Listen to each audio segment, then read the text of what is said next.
You've been feeling isolated, misunderstood, and oddly disconnected from the people and places you once found comfort in, and that's not a coincidence. That's a divine setup, because when God is separating you for a bigger purpose, the first sign is divine disconnection. He starts cutting off relationships that no longer serve where He's taking you. And it hurts. But John chapter 15 verse 2 says He prunes every branch that bears fruit so it can bear even more. Don't mistake pruning for punishment. It's preparation. And the second sign is a growing discomfort in familiar environments. What once fed you now frustrates you. Because God is shifting your appetite from milk to meat, from comfort to calling, and suddenly church as usual feels empty. Your job feels meaningless, and even your hobbies feel hollow. Not because you're broken, but because you're being stretched. Third, your old temptations start resurfacing with greater intensity. Not because you're weak, but because the enemy always increases warfare when you're nearing breakthrough. Look at Jesus in the wilderness. Tempted after 40 days of fasting. Right before stepping into His public ministry. Matthew chapter 4 verses 1 to 11. 4. People will begin to mislabel you. You change. They'll say, and yes, you have. Because the caterpillar doesn't crawl forever. And those who are not assigned to your next season will mistake your metamorphosis for rebellion. But Luke chapter 5 verse 36 reminds us that new wine needs new wineskins. 5th. Your inner restlessness becomes undeniable. You can't explain it, but your spirit is stirred constantly. Because you were never meant to stay where you are. And God is agitating your nest like an eagle does with her young. Forcing you to fly even when you're unsure you have wings. 6th.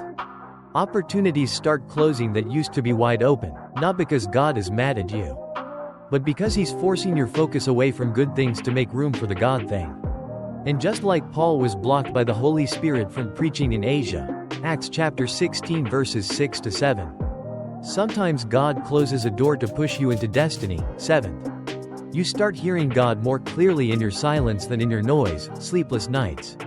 Unexplainable peace and chaos. Random verses hitting your heart like arrows. All signs that God is tuning your ear to His frequency and training you for spiritual precision. And if you're paying attention, He's not just speaking, He's instructing. 8. Your hidden battles intensify. Because elevation attracts agitation. And those thoughts, temptations, and struggles you thought you conquered resurface not to shame you, but to refine you. Because James chapter 1 verses 2 to 4 reminds us that trials produce endurance.